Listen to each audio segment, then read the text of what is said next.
بۆ هۆی ڕاگررتنی هاوردەکردنی هێلکە لە وڵاتی تورکیاوە بۆ عێراق و هەرێمی کوردستان نرخی هێلکە لە بازاڕەکان بە شێوەیەکی بەرچاو بەرز بۆتەوە.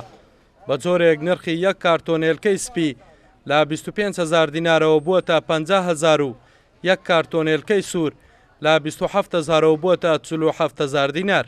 هێلکە گران بووە لەبەرەوە ئێستا کە حکوومەتی عێراقی نایەتی داخیل بی و ئێستاژی خۆشمانەویش هەمووی بە 2.5 بوویتە 4,000 4.5 و ئەوی دی تورکیا ئەوی تکەیە هەمووی گران بوو تەبەقەی تقریبا 1500 گران بووە نیوە و لە 40 دلاری بوویتە تقریبا بوویتە 40 دلار لە 25 دلاری تقریبا 15 دلار گران بووە. ئەی خۆشمان ئێستا هێلکەی باشە عیبی نییە دەرەجەیەکە بەس مشکلەوەی خۆمان هەموو دەرێ دەڕوە.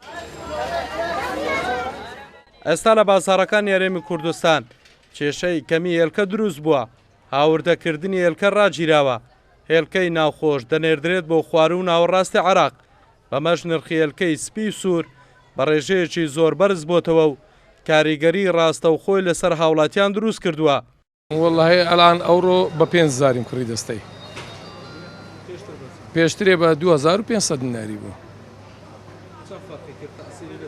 ئەدیکو تاسیرینە تاسیری لە هەموو شتەشی هەیە کونیتی هێلکە تو چینە هەولێرەکەش ناماندنێ ئەو گران بۆ لێە دەنێرتە بەغدای کاتۆن لە بەغدای بە 6,000 لێوکانش ئەو پارەی ناکەم تاسیری لە وڵاتی کرد لە چیە کردیە هەموو لێتۆ سەر وڵاتی.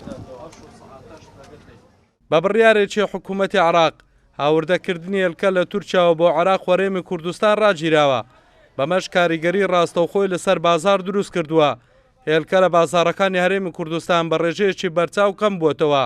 بەم هۆیشەوە نرخی هێلکە بۆ 2 بەرامبەر بە نرخی پێشووی بەرز بۆتەوە. هەڵگورد ئەحمەد، کورسات نیوز، هەولێر.